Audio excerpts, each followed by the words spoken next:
Super heroes ऐसे characters हैं जिनसे हम इंस्पिरेशन लेते हैं। बहुत ब्यूटीफुल कैरेक्टर है जो आई थिंक हमारे हिसाब से सबसे ज़्यादा स्पिरिचुअल रहा है। डॉक्टर स्ट्रेंज के कैरेक्टर से हम क्या सीख सकते हैं?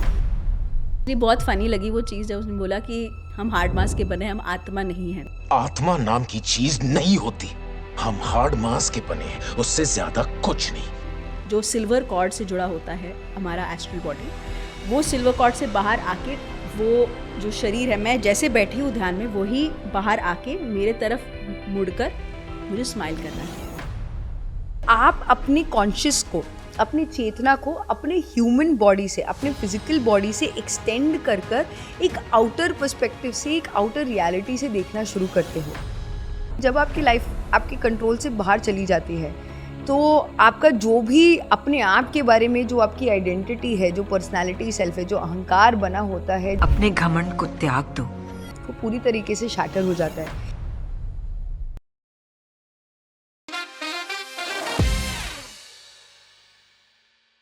फिल्म्स एंटरटेनमेंट का एक परफेक्ट मीडियम है और जब फिल्मों में एक ऐसे कैरेक्टर्स और स्टोरी बिल्ड होता है जिससे हम एक मैसेज ले जाते हैं, फिल्म्स बन जाते हैं हमारे लिए एक इंस्पिरेशन, एक source of wisdom.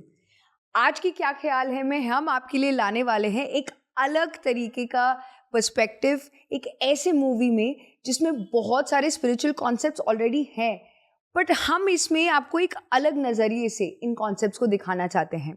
Super heroes ऐसे कैरेक्टर्स हैं जिनसे हम इंस्पिरेशन लेते हैं, जिनको देख के हमें लगता है कि वाओ, ऐसे लोग होते हैं जो हमारी दुनिया को सेव कर रहे हैं।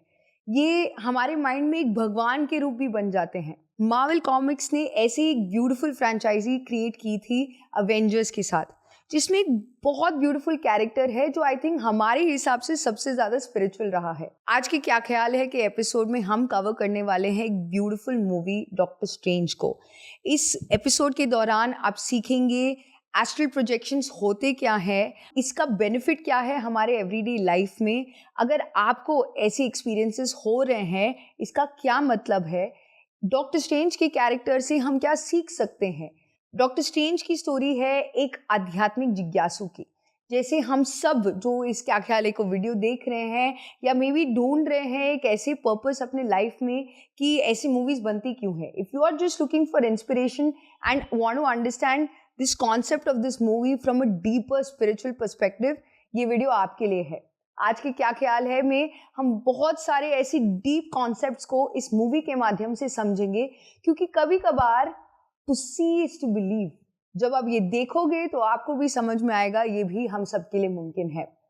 डॉक्टर स्ट्रेंज एके स्टीफन, जिनका किरदार निभाया है बेनेडिक्ट कम्बरबैच में, जिन्होंने शर्लॉक होम्स का जो सीरीज था, बीबीसी सीरीज, बहुत ब्यूटीफुल तरीके से दर्शाया है।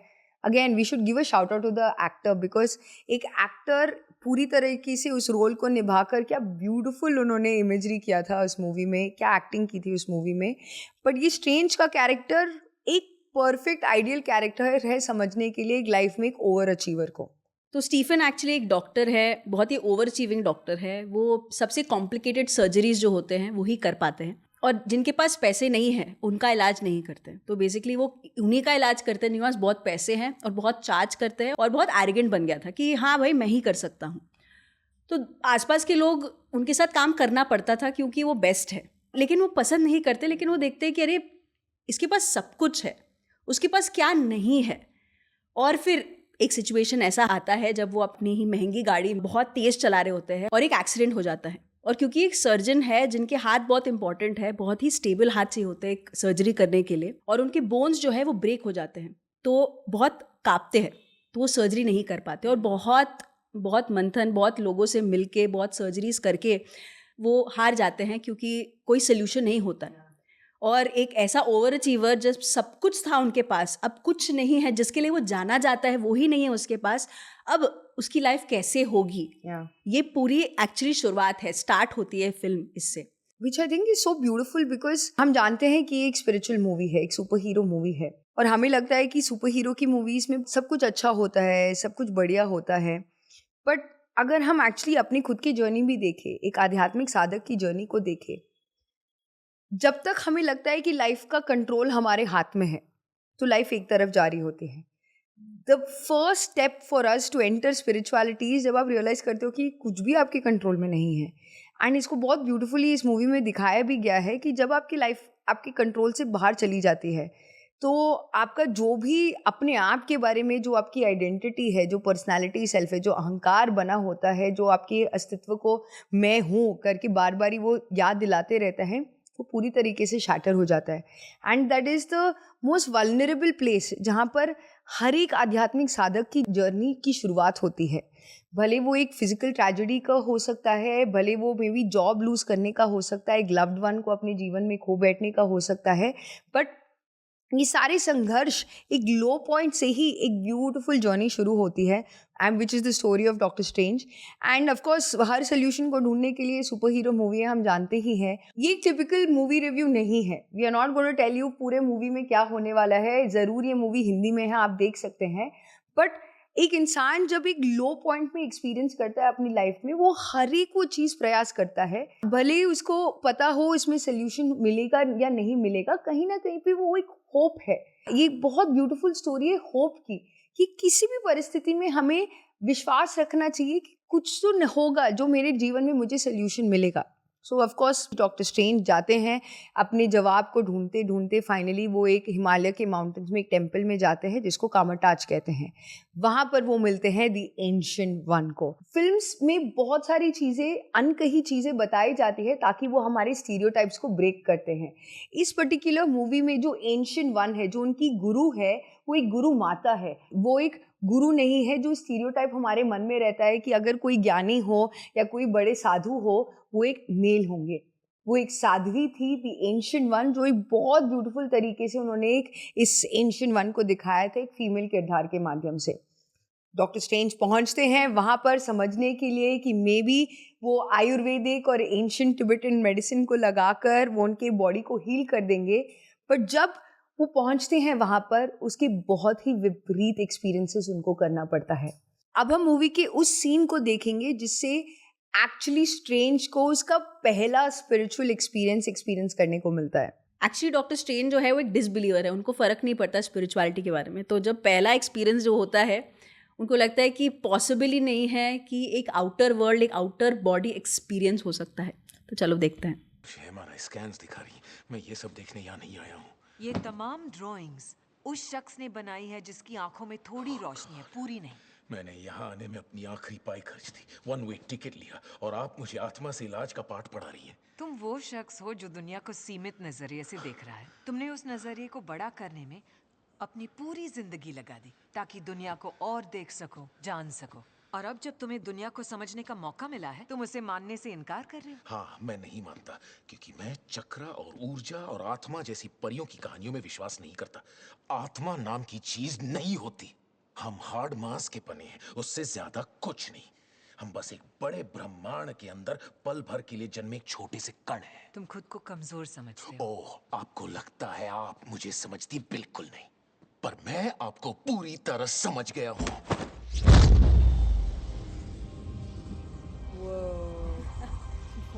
The scene is always like, हर बार देखो तो मज़ा ही आ जाता है.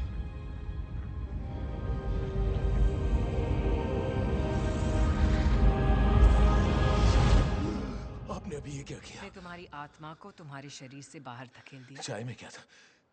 कोई जादू, नशा? बस चाय और थोड़ा सा शहद. तो एक्चुअली जब वो बोलते हैं कि हम हार्ड मास के बने हैं, हम आत्मा नहीं हैं, व्हेन आई स्टार्टेड मेडिटेशन, मैं जानती थी कि हाँ यार, हम शरीर नहीं हैं, हम आत्मा है, लेकिन वो एक्सपीरियंस नहीं था. मैं जानती तो हूँ लेकिन मैं मानती नहीं थी. इतनी डिसबिलीवर तो नहीं थी जितना डॉक्टर स्ट्रेंज थे, but what is the real truth. So my first experience, मैं अपने आप में बहुत एक्सपेरिमेंटेटिव मोड में चली गई थी. जब मैं जानना चाहती हूँ कि मैं आत्मा हूँ तो कैसे. So my first out of body experience मेरे ही बेड पर मैं ध्यान कर रही थी. आप बोल सकते हो एक कॉन्शियस एस्ट्रल प्रोजेक्शन है जहाँ पे मेरी एस्ट्रल बॉडी जो है ध्यान के दौरान कॉन्शियसली मेरे ही जो सिल्वर कॉर्ड से जुड़ा होता है हमारा एस्ट्रल बॉडी, वो सिल्वर कॉर्ड से बाहर आके वो जो शरीर है, मैं जैसे बैठी हूँ ध्यान में, वही बाहर आके मेरे तरफ मुड़कर मुझे स्माइल कर रहा है. So that's my first out of body experience. First few months into meditation, जब I started to not just know, जैसे वो पहली बार उन्होंने किया, I felt it that when your body comes out, when your astral body comes out of your body, that feeling is exactly how I saw it. Actually, what is interesting actually इस scene में कि बहुत सारे लोगों को लगता है कि out of body experiences induce होते हैं, एंड इनफैक्ट ये एक मिथ्या भी है कि आउट ऑफ बॉडी एक्सपीरियंसेस जब हम ड्रग्स करते हैं, जो केमिकल इंड्यूस्ड एक्सपीरियंसेस होते हैं, या बहुत हैवी मेडिकेशन हम एक्सपीरियंस करते हैं, ब्रेन सीजर्स होते हैं, या बहुत एक्सट्रीम माइग्रेन अटैक्स होते हैं, तो we do experience out of body experiences. Strange इसमें कहता है कि मेरे चाय में कुछ मिलाया तो नहीं था तुमने, कोई साइकेडेलिक्स जिसकी वजह से मुझे ये आउट ऑफ बॉडी एक्सपीरियंस हो रहा है, ये कॉमन मिसकंसेप्शन है. But conscious out of body experience, जैसे आपने कहा, मेडिटेशन में ही मुमकिन होता है. It's the easiest way in which we can have an out of body experience. Out of body experience literally इस सीन में एक बहुत ब्यूटीफुल तरीके से बताया गया है कि आप अपने कॉन्शियस को, अपने चेतना को अपने ह्यूमन बॉडी से, अपने फिजिकल बॉडी से एक्सटेंड कर कर एक आउटर पर्सपेक्टिव से, एक आउटर रियलिटी से देखना शुरू करते हो. एंड ये साइंटिफिक तरीके से बहुत सिंपली समझाया जा सकता है, क्योंकि हमारे ब्रेन में एक जंक्शन है, इट्स कॉल्ड द टेम्पेरोपैरेटल जंक्शन, जो एक्चुअली हमारे पांचों सेंसेस को, जो हमारे 5 ज्ञानेंद्रिय है, उसको कंबाइन करके हमें एक एक्सपीरियंस दिलाता है. यानी कि जहाँ पर मैं हूँ और जो मैं देख रही हूँ, दोनों का जो मिलन है, ये हमारे ब्रेन का वो पार्ट का फंक्शन होता है कि ये लोब उसको एक एक्सपीरियंस हमें कराए कि जो मैं देख रही हूँ और जहाँ पर मैं हूँ, उन दोनों का मिश्रण कर कर एक अनुभव देता है ताकि मेरा ब्रेन कॉम्प्रिहेंड कर सके. बट एस्ट्रल प्रोजेक्शन या आउट ऑफ बॉडी एक्सपीरियंस में कहीं ना कहीं पे ये वाला जंक्शन किसी ना किसी कारण बंद हो जाता है, विच मीन्स दैट जो आप देख रहे हो और जहाँ पर आप फिजिकली हो, उसमें डिफरेंस हो जाता है. तो ये गैप हो सकता है. इसको फिजिकली हम एक्सप्लेन कर सकते हैं कि हम टाइम स्पेस रेल्म के बियॉन्ड चले जाते हैं जब हम एक एस्ट्रल रेल्म, यानी कि हमारे emotional body, mental body, desire body के स्टेट में हम अपने आप को एक्सपीरियंस कर सकते हैं. एंड इस सीन में बहुत अद्भुत चीज़ ये है कि जो हमारे पारंपरिक तौर पर जो हमें गुरु शिष्य के संबंध में बताया जाता है, डेफिनेटली, एंड हमने बहुत सारे ऐसे वीडियोस भी देखे हैं, where a Guru places their hand on the third I and instantaneously बहुत मिस्टिकल एक्सपीरियंसेस आने लगते हैं. It's exactly that. Guru tap कर पाता है उस एनर्जी फील्ड में जिससे वो आपको कॉन्शियसली वो एस्ट्रल एक्सपीरियंस वो आपको दिला सकते हैं. And now with the dimensional shift, जैसे सभी लोग बात कर रहे हैं 5D शिफ्ट के बारे में, फोटोन बेल्ट में एंटर हो गए हैं और पूरी एनर्जी शिफ्ट हो रही है. जैसे पहले ज़माने में जैसे परकाय प्रवेश, आउट ऑफ बॉडी एक्सपीरियंस बहुत ही प्रोफाउंड चीज़ जो केवल कुछ ही लोग कर पाते हैं. जैसे आदि शंकराचार्य जी इसके बारे में बहुत लिखा है. जैसे आपने कहा कि उस ज़माने में एक गुरु की टच के द्वारा वो एक्सपीरियंसेस आप कर सकते हो. अब एनर्जी इतना शिफ्ट हो गया है केवल ब्रेथ के द्वारा, just by being with your natural breath, जो हम ब्रेथ मेडिटेशन में करते हैं, you can just connect and go out of body. इतने सारे वीडियोस हमने PMC हिंदी में किया है about astral body, astral projection. उनको लग रहा है कि मुझे कोई सिखा दो कैसे करते हैं. एक्चुअली एस्ट्रल बॉडी, हम हर रात में जब हम सोते हैं, हमारी एस्ट्रल बॉडी बाहर निकलती है और नेचुरली निकलकर हमारे जो सिल्वर कॉर्ड से कनेक्ट होकर जो निकल जाता है और फिर वापस हमारे शरीर में आ जाता है. तो अगर जैसे हमें रात को बीच में हमें वॉशरूम जाने का मन करे, आपका एस्ट्रल बॉडी वापस आएगा. कई लोगों को ये फियर रहता है कि अगर मेरा एस्ट्रल बॉडी बाहर निकल गया, क्या कभी वापस आ पाएगा, ये ऐसे डेथ का स्थिति तो नहीं है.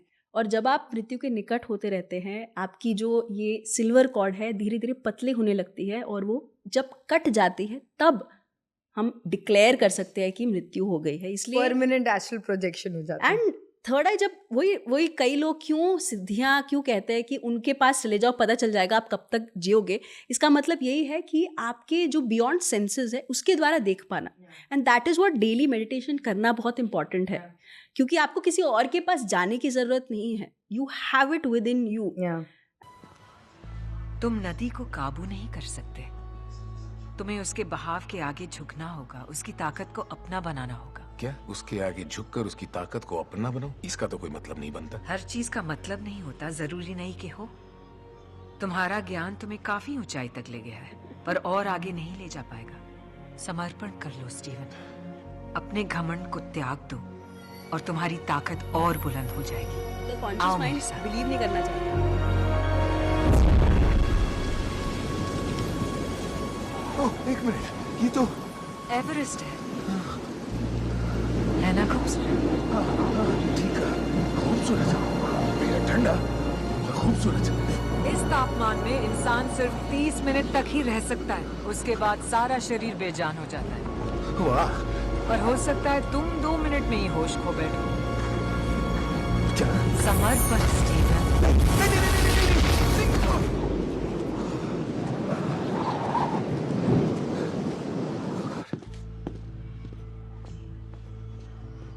हमारा नया शिष्य कैसा है? देखते जाओ, जल्द ही पता चल जाएगा।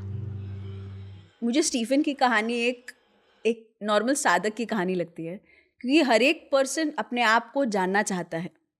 उस अपने आप को जानना चाहते हैं कि जो मार्ग में आपके जो गुरु होते हैं, in this case a physical गुरु, वो जान जाता है वो एक चीज़ जो आपको रोकती है वो अल्टीमेट वॉरियर बनने के लिए। यस। और वो एक चीज़ जो हर एक साधक के लाइफ में बहुत कॉमन है वो है अहंकार, जो आपको आगे का रास्ता नहीं दिखा पाती, क्योंकि हमें लगता है कि हम जानते हैं। और ये अहंकार को छोड़ने का जो रास्ता है हम खुद ही एक्चुअली अपने आप के लिए चुनते हैं। तो जैसे एंशिएंट वन ने इसके लिए चुना जहाँ पे एवरेस्ट की एक चोटी पर छोड़ दिया।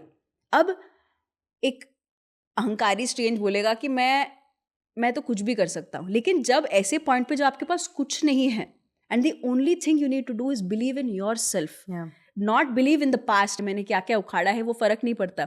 हियर एंड नाउ में अब अपने आप के साथ आप कैसे बिहेव करते हो, आप इस हियर एंड नाउ में इस सिचुएशन से कैसे बाहर आते हो, ये एक ट्रू वॉरियर, एक ट्रू मास्टर कहलाया जाएगा।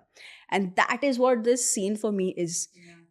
Does he win or not, क्या वो जीतता है कि नहीं, क्या वो अहंकार को ड्रॉप कर पाता है कि नहीं। एंड जो बताया है उन्होंने तकनीक अपने अहंकार को ड्रॉप करने के लिए, उन्होंने बताया है समर्पण।